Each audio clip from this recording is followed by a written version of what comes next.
All right, guys, we are back. And before we even get further into this video, I gotta say, I'm really liking these Transfer Daily videos, and we're on episode 4 right now. The previous episodes have been received very well by you guys. And if you're watching, drop a comment, man. Drop a comment and do me a favor, smash the thumbs up button. Let's get this video to 100 likes, man. I got a lot of transfers to talk about, a lot of news, a lot of, rumors and all that good stuff in this video. And stick around. I have something at the end where I have, something I want to put in called Steal of the Day. And this one has a little twist to it because I saw something on Facebook. But we're not going to try to be too long because I have half an hour to do this video and go to my son's school to pick him up. So I got about 15 minutes tops to get this this video done. And I have a lot of information here. This is a lot of information. But we're going to run through them because most of them are just transfer rumors. And we're going to get the rumors covered like in a jiffy. You know what I'm saying? Shouldn't take a minute to talk about a rumor. So first off, let's start with Ange Postecoglou, Spurs manager, the Greek-born Australian, and his Spurs future is up in the air. He has 2 years left on his contract. Spurs lost 22 matches last season. They came in, 17th? No, what was that? 17, 18, 19, 20. Yeah, 17th. 17th in the league, but they still went on to win the Europa League ahead of United to qualify for the Champions League. Like, they'll be like one of the worst teams in the Champions League in terms of qualification. But, the Champions League, the format is different where it's the table format now, it's a league format, and who knows how they'll do. But would they be in the Champions League next season with or without Postecoglou? Guys, let me know in the comment section down below. But let me say this, man. Let me say this. News came out today. There's been, whispers that Daniel Levy is going to sack Ange Postecoglou. Like, he's going to get the sack. That's been, the talk on Twitter. And this is what I have to say. I think the Spurs fans, Daniel Levy, the whole establishment, they're just delusional and they're just ungrateful and stupid in my opinion. This is a club that did not win a single piece of silverware for 17 years. And now the man delivered you the Europa League, took you into the Champions League after a horrible league season. Well, you just can't blame the manager. And you want to sack him, and then you have to pay him a severance pay for the 2 years left on his contract. It's just simply idiotic, if you ask me. Give him one more year, you know what I'm saying? Give him a next season. If he's messing up early in the season, then you sack him. Give the man a chance to redeem himself, man. You see what I mean? Ungrateful. Anyways, 22-year-old Aston Villa attacker Morgan Rogers. He's been linked with a move to Chelsea. And he had 29 goals involvement last season. That's very prolific. His market value is 55 million euros. But I think if Chelsea going for a player of his caliber, they would have to pay a lot more. And I could actually see this move happening, though. It'll be hard to hold on to Morgan Rogers, the type of season he had last year. So next up, we have another Aston Villa player, 24-year-old Jacob Ramsey, who was hot a couple years ago, but he's cooled down. He fizzled out. He was sizzling, but he's fizzled out. Injuries and other circumstances, he fell down the pecking order. But he's linked with a move to Tottenham Hotspur and maybe other clubs, but Tottenham Hotspur, and he's rated at 32 million euros. So, yeah, they might get him for about 25 million pounds or something if they go in for their man. But there might be Premier League tax, so it might be upwards of maybe 40 to 45. So let's talk about this one really quick. Nigerian striker Victor Osimhen from Napoli, currently on loan at Galatasaray, to possibly Liverpool, Manchester United, Chelsea, or Arsenal. And there's no concrete talks right now for Victor Osimhen. He's just been linked. I think he's been linked with a move to Chelsea and United, more so than Arsenal and Liverpool. And it'll be quite interesting to see where he goes. To be honest, at first I did like Osimhen as his characteristics, but personally, I really don't like the way he moves. You know what I'm saying? Like, when you see a player falling out at a club and going out on loan and You know, that's a troublesome type of player. I don't like those type of players. You see what I'm saying? So let's see where he moves to. Napoli did win the Italian league without him, and I think Galatasaray did go on to win the Turkish Super League with him in the team. So, you know, he's an asset. He is an asset, but he's a troublemaker. But he is quite prolific, quite commanding, and he, you know, he could make any team better. So let's see where he's going to end up. Would definitely love to see him in the league. But, look, if I like him or not, that doesn't have anything to do with anything. So Victor Osimhen, let's keep an eye on that situation. Arsenal, what are you doing? You need a striker. Come on. So this one is big, though, but this one's kind of strange. Left back, young 18-year-old Arsenal left back Miles Lewis-Skelly has been linked with a move to Real Madrid. It's been said that Madrid is monitoring the youngsters' situation at Arsenal, and they would want to go in and try to get his signature for the next season because he only have 1 year left on his contract that expires in 2026. And Arsenal would either have to tie him down to a contract extension, or Miles Lewis-Skelly would be free to, you know, negotiate and sign with Real Madrid, you know, before his contract expires. And let's see how this one develops. You know, he's now an English international. Me personally, I don't like the player. I'm just keeping it real. You know, I've just seen how his mannerisms and how he's behaved. I don't like. He rubbed me the wrong way, especially when he played against City and he scored and he celebrated. I just don't like the dude. You know what I'm saying? I'm not a hater or anything. I just don't like him. You see what I'm saying? You know, when you see a footballer, you either like them or you don't like them. He's a player I just don't like. You know what I'm saying? You know, he looked too much like his mommy as well. He looked like a mama's boy. This one is a big one. 22-year-old French striker. French under 21 striker. He's not a full international yet. Hugo Ekitike, formerly of PSG. He went to Frankfurt, and he did pretty well last season for Eintracht Frankfurt. He's been linked heavily with a move to Chelsea, but it's been said that Liverpool could actually go in and hijack that deal, and they're interested with, you know, with a possibility of Darwin Núñez leaving the club, because Núñez has basically, you know, failed to live up to expectations. They paid $85 million for Darwin Núñez, and he's just been basically like an overpowered player in FIFA, where he's just super fast and has no control over the ball. You know what I mean? He's a hard-working player. He gives his all, but, you know, he's terrible in front of goal. Let's just say that. He scored some clutch goals, but I don't know his stats, but let's say he has 45 goals for Liverpool. It should have been about 85. Let's just put it that way.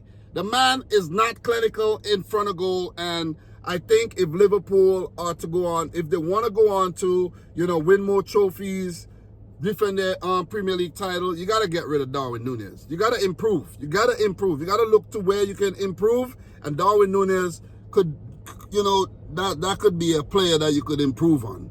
And I'll talk about some more players in the future, but there's a few more players that could be out the door. You see what I mean? If you have any suggestions, let me know in the comment section down below. Guys, we're coming with the fire. If you are yet to smash the thumbs up button, please do so. Hit the thumbs up button, guys. We're coming with the fire, man. We're coming with the raw, uncut football transfer talk, transfer news.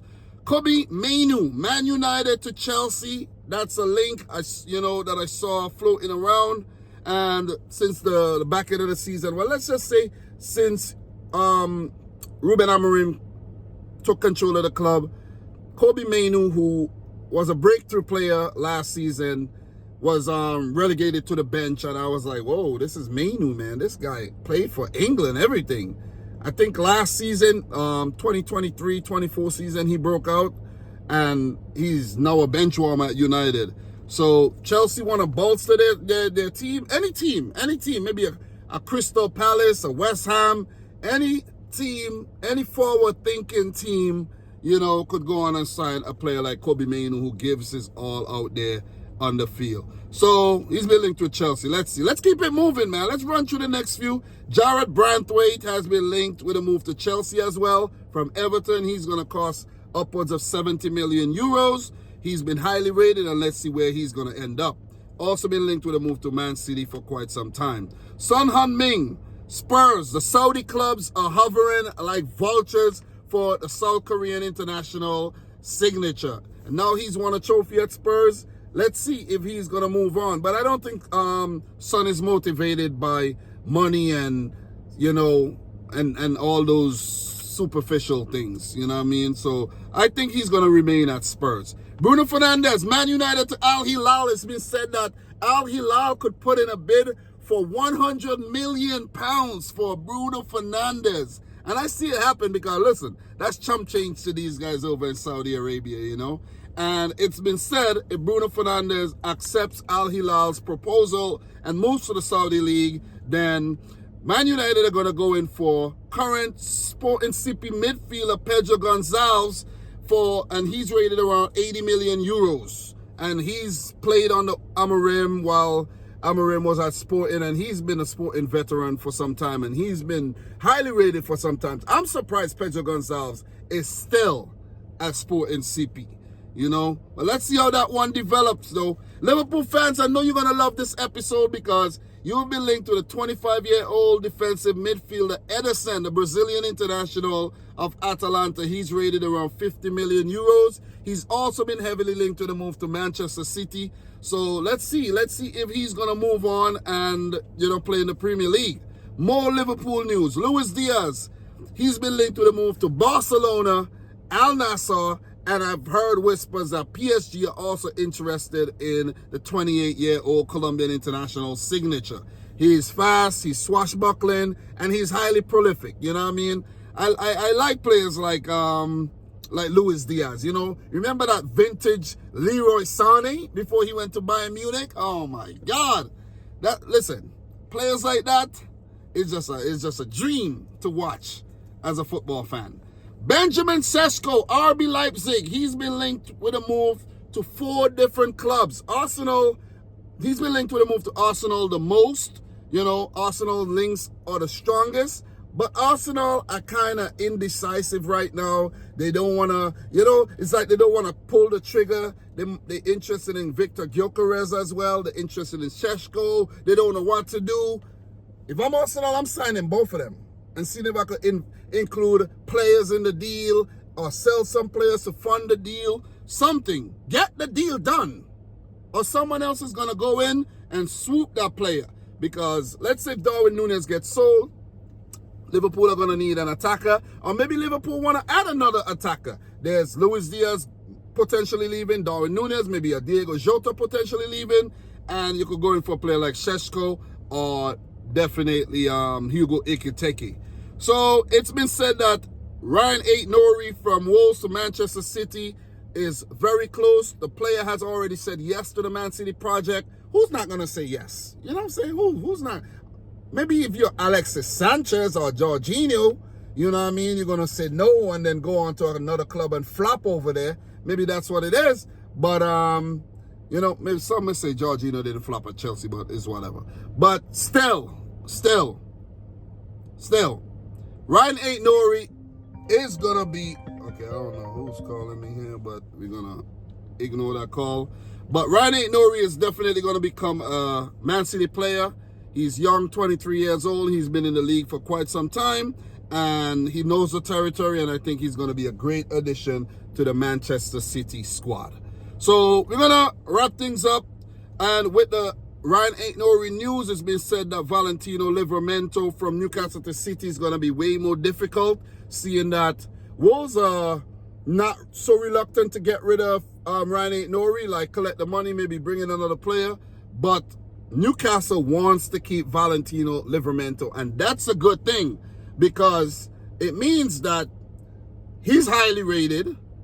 You know, that's a sign, and it's a good thing for Newcastle. They got more money, but I'm looking at it like it's a good thing that the team are not so, you know, free to give up that player. They're highly reluctant, and it's like, okay, that's validation that he's a quality defensive right back. So, look, let me see. We have a few more to touch on, just a few more. I'm wrapping things up. Victor Gyokeres news. Victor Gyokeres, Arsenal and Man United trying to sign him, as well as Chelsea. Chelsea's name has been called, in the mix. Chelsea's name is always in the mix. But it's been said that Liverpool and Napoli have now put their names in the hat, and one of these teams could go in and hijack the deal for Victor Gyokeres, because Arsenal are definitely having cold feet about these deals, these transfers. It's still early, guys. It's still very early. We got June, July, August, and one day in September. And then some leagues, the transfer window is still open. So transfers are going to be, all summer. But let's see how the Gyokeres situation plays out. This is a man who scored 50-something goals last season. It's a no-brainer. Splash the cash. Get him in. Get him in. He could be a game changer.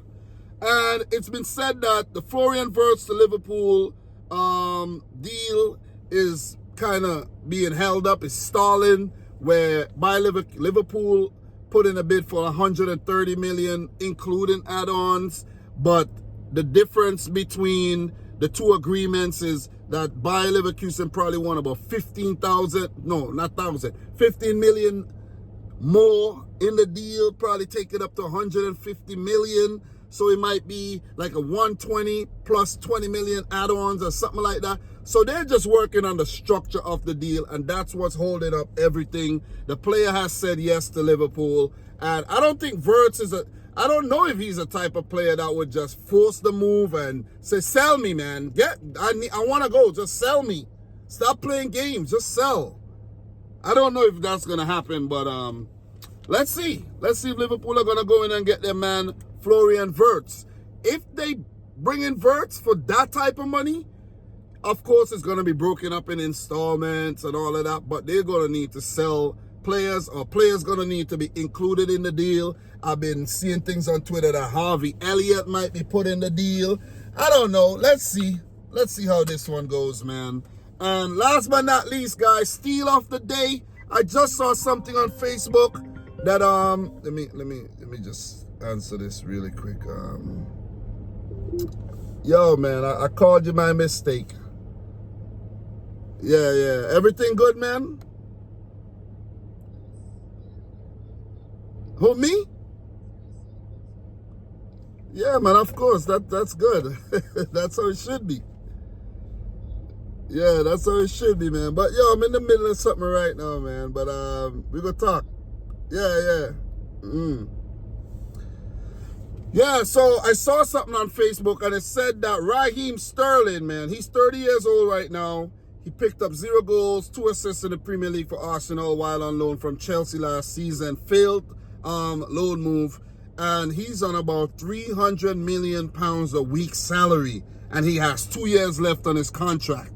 His market value has dropped as low as 10 million euros. And there's been no link to no clubs. There's been no interest in MLS, no interest in Saudi Arabia. But Raheem Sterling, my advice, you and your agent gets working. Try to get a move to Crystal Palace.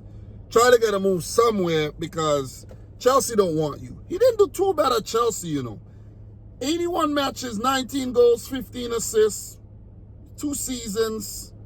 It wasn't bad. He got some injuries and all, Chelsea paid 56 million for him. But with the managerial changes and all, I think that's what messed up Sterling.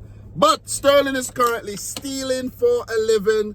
300K a week. £300,000 a week. Doing nothing. Absolutely nothing. Steal of the day, guys. So thanks a lot for watching episode 4 of Transfer Talk with your boy Dominic Rich. Hope you enjoyed the episode. We're going to close on the 20 minutes, and I'm running late to picking up my son. I'll get there in time, though. But don't forget to smash the thumbs up button. Subscribe if you're new. Let me know your thoughts down below. And until next time, peace out. Rich Squad.